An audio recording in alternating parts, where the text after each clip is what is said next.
The golden stories में आपका स्वागत है। आइए सुनते हैं मोहन राकेश की लिखी कहानी परमात्मा का कुत्ता। बहुत से लोग यहाँ वहाँ सिर लटकाए बैठे थे, जैसे किसी का मातम करने आए हों। कुछ लोग अपनी पोटलियाँ खोलकर खाना खा रहे थे, तो एक व्यक्ति पगड़ियाँ सिर के नीचे रखकर कंपाउंड के बाहर सड़क के किनारे बिखर गए थे। छोले कुलचे वाले का रोजगार गर्म था और कमेटी के नल के पास एक छोटा मोटा क्यू लगा था। नल के पास कुर्सी डालकर बैठा अर्जी नवीस धड़ाधड़ अर्जियां टाइप कर रहा था। उसके माथे से बहकर पसीना उसके होठों पर आ रहा था, लेकिन उसे पोंछने की फुर्सत नहीं थी। सफ़ेद दाढ़ियों वाले 2-3 लंबे ऊंचे जाट अपनी लाठियों पर झुके हुए उसके खाली होने का इंतज़ार कर रहे थे। धूप से बचने के लिए अर्जी नवीस ने जो टाट का पर्दा लगा रखा था वह हवा से उड़ा जा रहा था। थोड़ी दूर मोड़े पर बैठा उसका लड़का अंग्रेजी प्राइमर को रट्टा लगा रहा था। CAT कैट, कैट माने बिल्ली। PAT बैट, बैट माने पल्ला। FAT फैट, फैट माने मोटा। कमीजों के आधे बटन खोले और बगल में फाइलें दबाए कुछ बाबू एक दूसरे से छेड़खानी करते रजिस्ट्रेशन ब्रांच से रिकॉर्ड ब्रांच की तरफ जा रहे थे।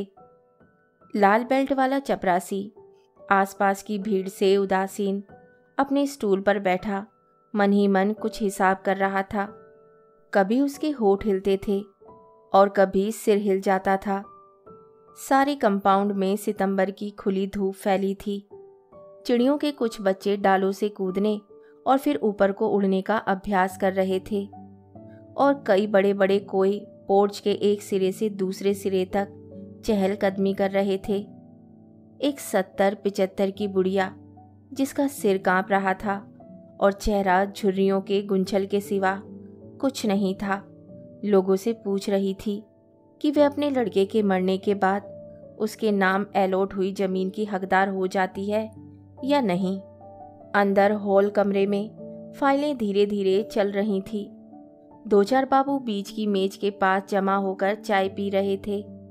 उनमें से एक दफ्तरी कागज पर लिखी अपनी ताज़ा गज़ल दोस्तों को सुना रहा था और दोस्त इस विश्वास के साथ सुन रहे थे कि वे गज़ल उसने शमा या 20वीं सदी के किसी पुराने अंक में से उड़ाई है। अजीज साहब, ये शेर आपने आज ही कहे हैं या पहले के कहे हुए शेर आज अचानक याद हो आए हैं? सावले चेहरे और घनी मूछों वाले एक बाबू ने बाईं आंख को जरा सा दबाकर पूछा। आसपास खड़े सब लोगों के चेहरे खिल गए। यह बिल्कुल ताज़ा गजल है, अजीज साहब ने अदालत में खड़े होकर हल्फिया बयान देने के लहजे में कहा। इससे पहले भी इसी वजन पर कोई और चीज़ कही हो तो याद नहीं। और फिर आंखों से सबके चेहरों को टटोलते हुए वे हल्की हंसी के साथ बोले, अपना दीवान तो कोई रिसर्च दाही मुर्तब करेगा। एक फरमाइशी कह कहा लगा जिसे शीशी की आवाज़ों ने बीच में ही दबा दिया। कह कहे पर लगाई गई इस ब्रेक का मतलब था कि कमिश्नर साहब अपने कमरे में तशरीफ़ ले आए हैं। कुछ देर का वक्फा रहा जिसमें सुरजीत सिंह वल्द गुरमीत सिंह की फाइल एक मेज से एक्शन के लिए दूसरी मेज पर पहुंच गई। सुरजीत सिंह वल्द गुरमीत सिंह मुस्कुराता हुआ हॉल से बाहर चला गया और जिस बाबू की मेज से फाइल गई थी वे 5 रुपए के नोट को सहलाता हुआ चाय पीने वालों के जमघट में आ शामिल हुआ। अजीज साहब अब आवाज़ जरा धीमी करके गजल का अगला शेर सुनाने लगे। साहब के कमरे से घंटी हुई। चपरासी मुस्तैदी से उठकर अंदर गया और उसी मुस्तैदी से वापस आकर फिर अपने स्टूल पर बैठ गया। चपरासी से खिड़की का पर्दा ठीक कराकर कमिश्नर साहब ने मेज पर रखे ढेर से कागजों पर एक साथ दस्तखत किए और पाइप सुलगाकर रीडर्स डाइजेस्ट का ताज़ा अंक बैग से निकाल लिया। लेटिशिया बाल्ड्रिस का लेख कि उसे इतावली मर्दों से क्यों प्यार है वे पढ़ चुके थे और लेखों में हृदय की शल्य चिकित्सा के संबंध में JD रैडक्लिफ का लेख उन्होंने सबसे पहले पढ़ने के लिए चुन रखा था। पृष्ठ का 111 खोलकर वे हृदय के नए ऑपरेशन का ब्यौरा पढ़ने लगे। तभी बाहर से कुछ शोर सुनाई देने लगा। कंपाउंड में पेड़ के नीचे बिखर कर बैठे लोगों में 4 नए चेहरे आ शामिल हुए थे। एक अधेड़ आदमी था जिसने अपनी पगड़ी जमीन पर बिछा ली थी और हाथ पीछे करके तथा टांगे फैलाकर उस पर बैठ गया था। पगड़ी के सिरे की तरफ उससे जरा बड़ी उम्र की एक स्त्री और एक जवान लड़की बैठी थी और उनके पास खड़ा एक दुबला सा लड़का आसपास की हर चीज को घूरती नजर से देख रहा था। अधेड़ मर्द की फैली हुई टांगे धीरे धीरे पूरी खुल गई थी और आवाज इतनी ऊंची हो गई थी कि कंपाउंडर के बाहर से भी बहुत से लोगों का ध्यान उसकी तरफ खिंच गया था। वह बोलता हुआ साथ अपने घुटने पर हाथ मार रहा था। सरकार वक्त ले रही है। 10-5 साल में सरकार फैसला करेगी कि अर्जी मंजूर होनी चाहिए या नहीं। सालो, यमराज भी तो हमारा वक्त गिन रहा है। उधर वे वक्त पूरा होगा और इधर तुमसे पता चलेगा कि हमारी अर्जी मंजूर हो गई है। चपरासी की टांगे जमीन पर पुख्ता हो गई और वे सीधा खड़ा हो गया। कंपाउंड में बिखर कर बैठे और लेटे हुए लोग अपनी अपनी जगह पर कस गए। कई लोग उस पेड़ के पास आ जमा हुए। 2 साल से अर्जी दे रखी है कि सालो, जमीन के नाम पर तुमने मुझे जो गड्ढा अलॉट कर दिया है उसकी जगह कोई दूसरी जमीन दो, मगर 2 साल से अर्जी यहाँ के 2 कमरे ही पार नहीं कर पाई। वह आदमी अब जैसे एक मजमे में बैठकर तकरीर करने लगा। इस कमरे से उस कमरे में अर्जी के जाने में वक्त लगता है, इस मेज से उस मेज तक जाने में भी वक्त लगता है। सरकार वक्त ले रही है। लो, मैं आ गया हूँ। आज यहीं पर अपना सारा घर बार लेकर ले लो जितना वक्त तुम्हें लेना है। 7 साल की भुखमरी के बाद सालों ने जमीन दी है। 100 मरले का गड्ढा, उसमें क्या मैं बाप दादों की अस्थियां गाड़ूंगा? अर्जी दी थी कि मुझे 100 मरले की जगह 50 मरले ही दे दो, लेकिन जमीन तो दो। मगर अर्जी 2 साल से वक्त ले रही है। मैं भूखों मर रहा हूँ और अर्जी वक्त ले रही है।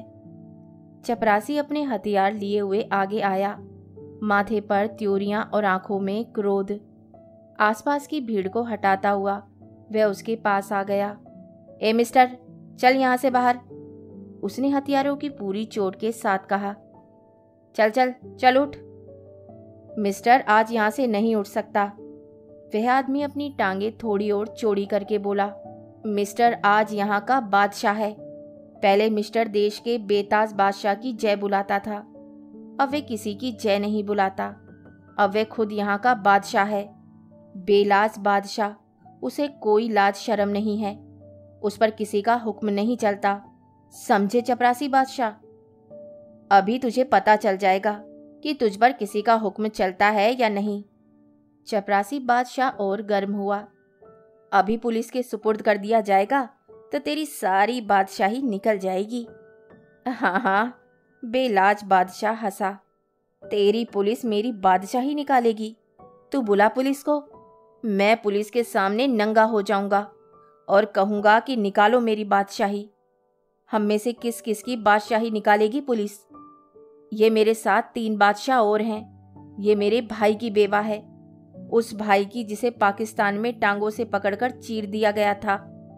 ये मेरे भाई का लड़का है जो अभी से तपेदिक का मरीज है, और मेरे भाई की यह लड़की है जो अब ब्याहने लायक हो गई है। इसकी बड़ी कुंवारी बहन आज भी पाकिस्तान में है। आज मैंने इन सबको बादशाही दे दी है। अरे तू ले आ जाकर पुलिस कि आकर इनकी सबकी बादशाही निकाल दे। कुत्ता साला। अंदर से कई एक बाबू निकलकर बाहर आ गए थे। कुत्ता साला सुनकर चपरासी आपे से बाहर हो गया। वह तैश में उसे बाहां से पकड़कर घसीटने लगा। तुझे अभी पता चल जाता है कि कौन साला कुत्ता है, मैं तुझे मार मार कर। और उसने उसे अपने टूटे हुए बूट की एक ठोकर दी। स्त्री और लड़की सहम कर वहां से हट गई। लड़का एक तरफ खड़ा होकर रोने लगा। बाबू लोग भीड़ को हटाते हुए आगे बढ़ाए और उन्होंने चपरासी को उस आदमी के पास से हटा दिया। चपरासी फिर भी बड़बड़ाता रहा। कमीना आदमी, दफ्तर में आकर गाली देता है। मैं अभी तुझे दिखा देता कि एक तुम ही नहीं, यहाँ तुम सबके सब कुत्ते हो। वह आदमी कहता रहा, तुम सब भी कुत्ते हो और मैं भी कुत्ता हूँ। फर्क सिर्फ इतना है कि तुम लोग सरकार के कुत्ते हो, हम लोगों की हड्डियां चूसते हो और सरकार की तरफ से भौंकते हो। मैं परमात्मा का कुत्ता हूँ, उसकी दी हुई हवा खाकर जीता हूँ और उसकी तरफ से भौंकता हूँ। उसका घर इंसाफ का घर है, मैं उसके घर की रखवाली करता हूँ। तुम सब उसके इंसाफ की दौलत के लुटेरे हो। तुम पर भौंकना मेरा फर्ज है, मेरे मालिक का फरमान है। मेरा तुमसे अजली बैर है। कुत्ते का बैरी कुत्ता होता है। तुम मेरे दुश्मन हो, मैं तुम्हारा दुश्मन हूँ। मैं अकेला हूँ, इसलिए तुम सब मिलकर मुझे मारो, मुझे यहाँ से निकाल दो, लेकिन मैं फिर भी भौंकता रहूँगा। तुम मेरा भौंकना बंद नहीं कर सकते। मेरे अंदर मेरे मालिक का नूर है, मेरे वाहे गुरु का तेज है। मुझे जहाँ बंद कर सकते हो कर दो, मैं वहाँ भी भौंकूंगा और भौंक भौंक कर तुम सबके कान फाड़ दूंगा। साले आदमी के कुत्ते, झूठी हड्डी पर मरने वाले कुत्ते, दुम हिला हिला कर जीने वाले कुत्ते। बाबा जी बस करो, एक बाबू हाथ जोड़कर बोला। हम लोगों पर रहम खाओ और अपनी ये संतबानी बंद करो। बताओ तुम्हारा नाम क्या है, तुम्हारा केस क्या है? मेरा नाम है 1226/7। मेरे बाप का दिया हुआ नाम खा लिया कुत्तों ने, अब यही नाम है जो तुम्हारे दफ्तर का दिया हुआ है। मैं 1226/7 हूँ, मेरा और कोई नाम नहीं। मेरा ये नाम याद कर लो, अपनी डायरी में लिख लो, वाहेगुरु का कुत्ता 1226/7। बाबा जी आज जाओ, कल या परसों आ जाना। तुम्हारी अर्जी की कार्रवाई तकरीबन पूरी हो चुकी है। तकरीबन पूरी हो चुकी है, और मैं खुद ही तकरीबन पूरा हो चुका हूँ। अब देखना यह है कि पहले कार्यवाही पूरी होती है कि पहले मैं पूरा होता हूँ। एक तरफ सरकार का हुनर है और दूसरी तरफ परमात्मा का हुनर है। तुम्हारा तकरीबन अभी दफ्तर में ही रहेगा और मेरा तकरीबन कफन में पहुंच जाएगा। सालों ने सारी पढ़ाई खर्च करके 2 लफ्ज़ इजाद किए हैं, शायद और तकरीबन। शायद आपके कागज ऊपर चले गए हैं। तकरीबन कार्यवाही पूरी हो चुकी है। शायद से निकालो और तकरीबन में डाल दो, तकरीबन से निकालो और शायद में गर्क कर दो। तकरीबन 3-4 महीने में तहकीकात होगी, शायद महीने 2 महीने में रिपोर्ट आएगी। मैं आज शायद और तकरीबन दोनों घर पर छोड़ आया हूँ। मैं यहाँ बैठा हूँ और यहीं बैठा रहूँगा। मेरा काम होना है तो आज ही होगा और अभी होगा। तुम्हारे शायद और तकरीबन के गाहक ये सब खड़े हैं, ये ठगी इनसे करो। बाबू लोग अपनी सद्भावना के प्रभाव से निराश होकर एक एक करके अंदर लौटने लगे। बैठा है बैठा रहने दो, बकता है बकने दो, साला बदमाशी से काम निकालना चाहता है। Let him work himself to death. बाबुओं के साथ चपरासी भी बड़बड़ाता हुआ अपने स्टूल पर लौट गया।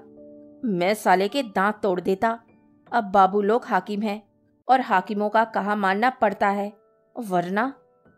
अरे बाबा शांति से काम ले, यहाँ मिन्नत चलती है, पैसा चलता है, धौंस नहीं चलती। भीड़ में से कोई उसे समझाने लगा। वह आदमी उठकर खड़ा हो गया। मगर परमात्मा का हुक्म हर जगह चलता है। वह अपनी कमीज उतारता हुआ बोला और परमात्मा के हुक्म से आज बेलाज बादशाह नंगा होकर कमिश्नर साहब के कमरे में जाएगा। आज वह नंगी पीठ पर साहब के डंडे खाएगा। आज वह बूटों की ठोकरें खाकर प्राण देगा, लेकिन वह किसी की मिन्नत नहीं करेगा, किसी को पैसा नहीं चढ़ाएगा, किसी की पूजा नहीं करेगा। जो वाहे गुरु की पूजा करता है वह और किसी की पूजा नहीं कर सकता, तो वाहे गुरु का नाम लेकर, और इससे पहले कि वह अपने कहे को किए में परिणत करता, 2-1 आदमियों ने बढ़कर तहमत की गांठ पर रखे उसके हाथ को पकड़ लिया। बेलाज बादशाह अपना हाथ छुड़ाने के लिए संघर्ष करने लगा। मुझे जाकर पूछने दो, क्या महात्मा गांधी ने इसीलिए इन्हें आज़ादी दिलाई थी कि ये आज़ादी के साथ इस तरह संभोग करें, उसकी मिट्टी खराब करें, उसके नाम पर कलंक लगाए? उसे टके टके की फाइलों में बांधकर जलील करें, लोगों के दिलों में उसके लिए नफरत पैदा करें। इंसान के तन पर कपड़े देखकर यह बात इन लोगों की समझ में नहीं आती। शर्म तो उसे होती है जो इंसान हो। मैं तो आप कहता हूं कि मैं इंसान नहीं, कुत्ता हूं, कुत्ता। सहसा भीड़ में एक दहशत सी फैल गई। कमिश्नर साहब अपने कमरे से बाहर निकल आए थे। वे माथे की त्योरियां और चेहरे की झुर्रियों को गहरा किए भीड़ के बीच में आ गए। क्या बात है? क्या चाहते हो तुम? आपसे मिलना चाहता हूं साहब, वे आदमी साहब को घूरता हुआ बोला। 100 मरले का एक गड्ढा मेरे नाम अलॉट हुआ है। वे गड्ढा आपको वापस करना चाहता हूं ताकि सरकार उसमें एक तालाब बनवा दे और अफसर लोग शाम को वहां जाकर मछलियां मारा करें, या उस गड्ढे में सरकार का एक तहखाना बनवा दें और मेरे जैसे कुत्तों को उसमें बंद कर दें। ज्यादा बकबक मत करो और अपना केस लेकर मेरे पास आओ। मेरा केस मेरे पास नहीं है साहब। 2 साल से सरकार के पास है, आपके पास है। मेरे पास अपना शरीर और 2 कपड़े हैं। 4 दिन बाद ये भी ना रहेंगे, इसलिए इन्हें भी आज ही उतार दे रहा हूं। इसके बाद बाकी सिर्फ 1226/7 रह जाएगा। 1226/7 को मार मार कर परमात्मा के हुजूर में भेज दिया जाएगा। यह बकवास बंद करो और मेरे साथ अंदर आओ। और कमिश्नर साहब अपने कमरे में वापस चले गए। वह आदमी भी कमीज कंधे पर रखे उस कमरे की तरफ चल दिया। 2 साल चक्कर लगाता रहा, किसी ने बात नहीं सुनी। खुशामदे करता रहा, किसी ने बात नहीं सुनी। वास्ते देता रहा, किसी ने बात नहीं सुनी। चपरासी ने उसके लिए चिक उठा दी और वे कमिश्नर साहब के कमरे में दाखिल हो गया। घंटी बजी, फाइलें हिली, बाबुओं की बुलाहट हुई और आधे घंटे के बाद बेलाज बादशाह मुस्कुराता हुआ बाहर निकल आया। उत्सुक आंखों की भीड़ ने उसे आते देखा तो वह फिर बोलने लगा। चूहों की तरह बिटर बिटर देखने से कुछ नहीं होता। भौंको भौंको, सबके सब भौंको, अपने आप सालों के कान फट जाएंगे। भौंको कुत्तो भौंको। उसकी भौजाई दोनों बच्चों के साथ गेट के पास खड़ी इंतजार कर रही थी। लड़के और लड़की के कंधों पर हाथ रखते हुए वे सचमुच बादशाह की तरह सड़क पर चलने लगा। हयादार हो तो सालों साल मुंह लटकाए खड़े रहो, अर्जियां टाइप करवाओ और नल का पानी पियो। सरकार वक्त ले रही है, नहीं तो बेहया बनो।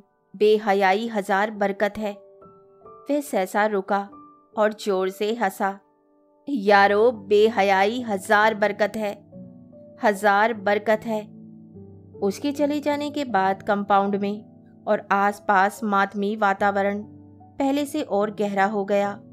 भीड़ धीरे धीरे बिखर कर अपनी जगह पर चली गई। चपरासी की टांगे फिर स्टूल पर झूलने लगी। सामने के कैंटीन का लड़का बाबुओं के कमरे में एक सेट चाय ले गया। अर्जी नवीस की मशीन चलने लगी और टिक टिक की आवाज के साथ उसका लड़का फिर अपना सबक दोहराने लगा। PEN पेन माने कलम, HEN हैन, हैन माने मुर्गी, DEN डैन, डैन माने अंधेरी गुफा। कहानी सुनने के लिए धन्यवाद। तो इसी के साथ मैं आपसे विदा लेती हूँ और कल फिर मिलती हूँ एक नई कहानी के साथ।